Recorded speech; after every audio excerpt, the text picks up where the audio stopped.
जय हिंद साथियों। स्वागत है आप सभी का हमारे यूट्यूब चैनल IRC न्यूज़ पर। मैं प्रवीण राजपूत। चर्चा करेंगे आज दुनियादारी की न्यूज़ में। जैसे कि आप थंबनेल देख रहे होंगे कि जापान ने क्यों बनाई अपनी सेना, क्या अमेरिका ने तोड़ा जापान का विश्वास। जी हाँ, हाल कुछ आज की अंतर्राष्ट्रीय सुर्खियों में ऐसे ही न्यूज़ छाई हुई है कि जापान अपनी सेना बनाने जा रहा है, यानी कि अब जापान का अमेरिका के ऊपर से विश्वास उठ रहा है।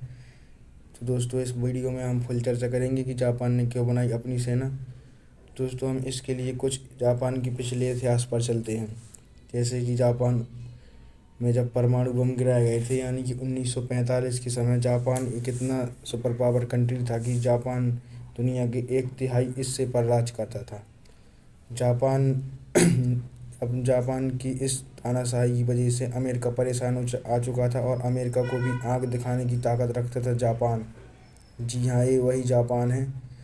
जापान ने जर्मनी के हिटलर से मिलकर यह दोनों दुनिया पर राज करने की सोच रहे थे, यानी कि ये दुनिया पर अपना संपूर्ण प्रभुत्व जमाना चाहते थे, जिससे कि इन्होंने ताबड़तोड़ विश्व युद्ध में अपना भाग लिया और अपना अपना योगदान दिया। वहीं हिटलर तो एक बहुत ही सनकी व्यक्ति था, ये तो आप जानते हैं, नाजीवाद का व्यक्ति था। हिटलर की वजह से ही 2 करोड़ लोग मारे गए। जी हाँ, ये दोनों ही पूरी दुनिया पर राज करने की सोच रहे थे, जिससे अभी तक द्वितीय विश्व युद्ध में अमेरिका की एंट्री नहीं थी हुई थी, यानी कि 1945 के समय अमेरिका भी अभी इस युद्ध में पूर्ण रूप से नहीं उतरा था।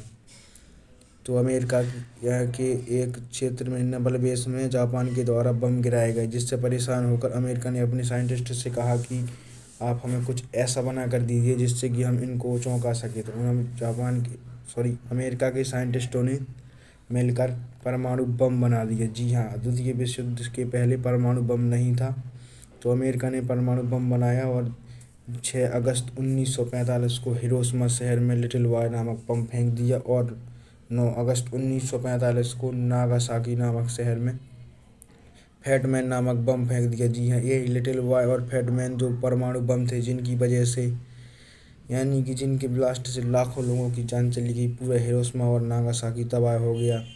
जी हाँ, आप बिल्कुल देख सकते हैं कि उस समय का दृश्य जो लिटिल बॉम यानी कि लिटिल बॉय और फैटमैन का दृश्य है, यानी कि इसके फेंके जाने से इतना सारा नुकसान हो चुका था, पूरी बिल्डिंगें तबाह हो चुकी थी, पूरा प्राकृतिक मौसम नष्ट हो चुका था, यानी कि वहाँ की सब पूरी भूमि, वायुमंडल सब कुछ जर्जर, मनुष्य सब कुछ राख में मिल चुके थे। ये देख सकते हैं आप तस्वीरों के माध्यम से। तो जी हाँ, तो इससे अब जापान को एक सीख लगी और उसने तुरंत ही आत्मसमर्पण कर दिया और जापान पहुंच गया अमेरिका की शरणों में और अमेरिका से कहा कि अब आप ही हमारी रक्षा करेंगे और हम किसी से युद्ध नहीं लड़ेंगे। अमेरिका ने तुरंत अपनी सेना वहां पर पहुंचा दी और जी हाँ, अभी तक अमेरिका ही जापान की रक्षा करता आ रहा था, लेकिन जापान के पास अटैकर्स सेना नहीं थी, यानी कि अगर कोई युद्ध की बात आए तो बस सायरन बजे और अपने बस घरों में घुस जाओ। जी हाँ, अटैकर्स सेना नहीं थी, जिसके ऊपर से अमेरिका का विश्वास भी घटा जा रहा था, यानी कि जापान अमेरिका से परेशान होकर जापान ने अपनी ही सेना बनाने का निर्णय लिया। जी हाँ, जो शिंजो आबे की हत्या हुई थी, हमें लगता है कि उनकी हत्या इस वजह से करवाई गई थी क्योंकि वो जापान में स्वदेशी सेना के लिए बहुत ही ज़्यादा क्रांतिकारी रूप से उभर रहे थे, यानी कि वो जहाँ जहाँ जगह तक भाषण दे रहे थे तो आत्मनिर्भर यानी स्वदेशी सेना की ओर अग्रसर कर रहे थे।